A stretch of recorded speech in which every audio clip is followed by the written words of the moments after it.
And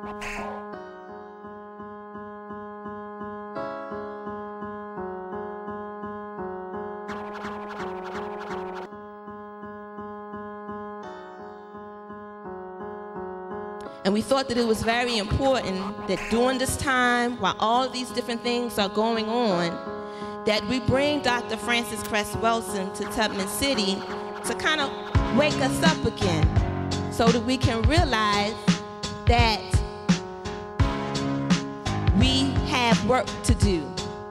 So I say that the challenge in the 21st century, based upon our developing in-depth knowledge and understanding of racism, white supremacy as a system, that we are going to use that and solve the problem of racism and replace it with justice. Peace, family.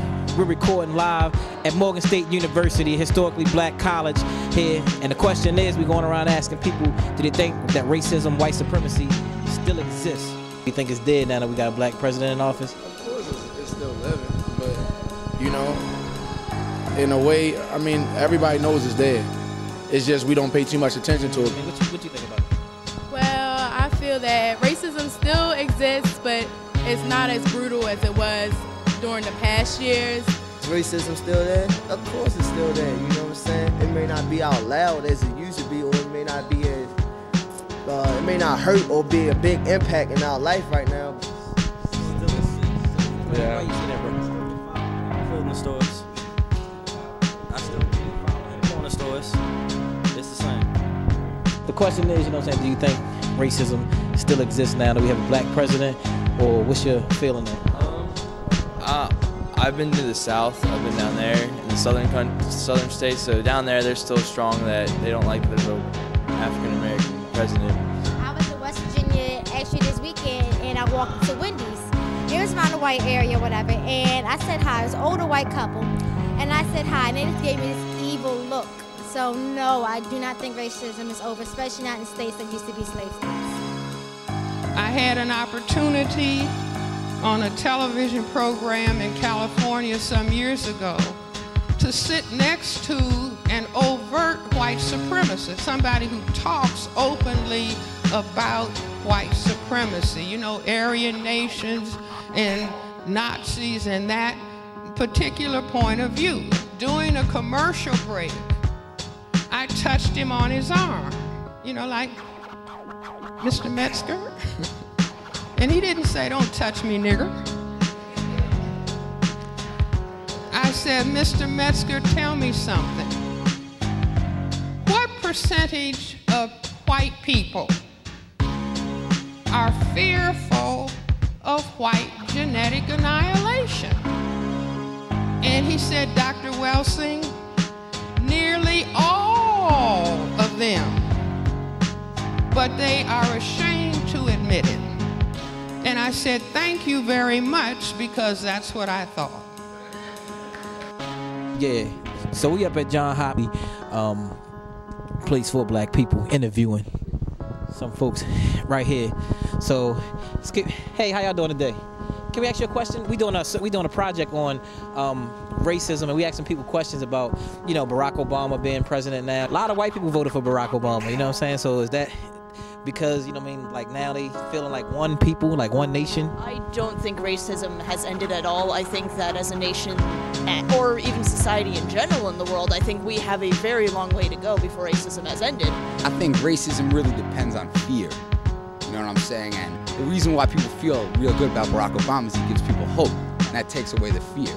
But the minute the fear is back in people's lives, they can fall back on those things like racism. That means that like now it's more equal. It's more equal for. More equal? Yeah. I guess a little bit. It will change, and you know, eventually everything it'll be one race of people. Everybody. Yeah, that might take like 1,000 years. Like then I think racism could disappear, you know, permanently. But you know, human beings are selfish individuals. Once they feel threatened, once they, you know, that brings up all the poisons like racism. Racism, it's still here. It's not going away for a while. We have all too many people who say, "Oh, racism is always going to be with us." I mean, besides the whole Barack Obama thing, I mean, I'm really happy, but I mean, it's always that racism here. So I think it's still going to be there. It's going to be there until... Racism definitely still exists in this country. I don't know. I mean, I would love to see it disappear, but it's always going to be that one person that's not ready for change. Still exists, still exists, still exists. That's like a person saying cancer and heart disease and liver failure or renal failure, that these problems are going to be with us all the time. And so this is not about hating white people, hating white people. They just laid out what their dilemma was on this planet. That they are a tiny, tiny minority trying to figure out how are they going to survive when they are surrounded by a non-white global majority that can affect their genetic annihilation if everybody practices what Dr. Martin Luther King taught about everybody should love. Because if everybody loved and forgot about skin color, white would disappear.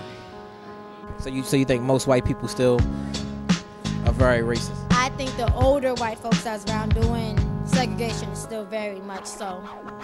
Yeah. I still have a lot of white privilege. Reparations, the call for reparations, you know what I mean? Black people call for reparations from the American government. Do you think that now, now that pretty much the playing field is even, I'll tell you why. I mean, look at the war on drugs, all right? We want to talk about continuing abuse of power by some elements of American society against what is essentially primary black elements. I mean, look, from 1984 to 1986, 98% of the people put in jail were black. I mean, so it's like, we're not talking about reparations for slavery, we're about reparations for the 80s, right? For the crack epidemic. The CIA smuggled cocaine into Los Angeles. A lot of those things that mean that I get privilege because I'm white are still there. Like, there are a lot of white people who talk about white privilege. They're following Neely Fuller. Some of them will mention system of racism. None of them talk about ending the system of racism, white supremacy, and replacing it with justice. See, they just talk about anti-racism. I mean, well, I'll talk about racism, but hey, not gonna really get rid of the system that we have established for our survival on the planet.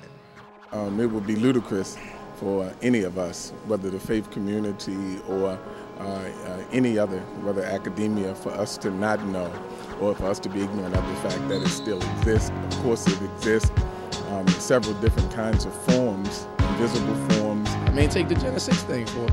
Well, that's an exact example of racism, and that just happened like, what, last year?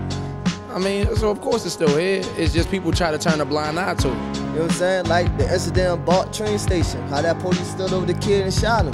How many people know about that? Nobody. What they showed a plane crashing into the wind on the water where everybody survived, but they showed a little clip of that. In Oakland, I mean, that guy got shot. That was ridiculous. Did you see the video of that online? Yeah, that was horrible. No, I feel the same way she does. Yeah. It was awful. I say, no, we need to be saying, hey, this is a problem that is negatively impacting our lives, negatively impacting the lives of our children, negatively impacted our ancestors and generations that came before. And we are going to solve this problem.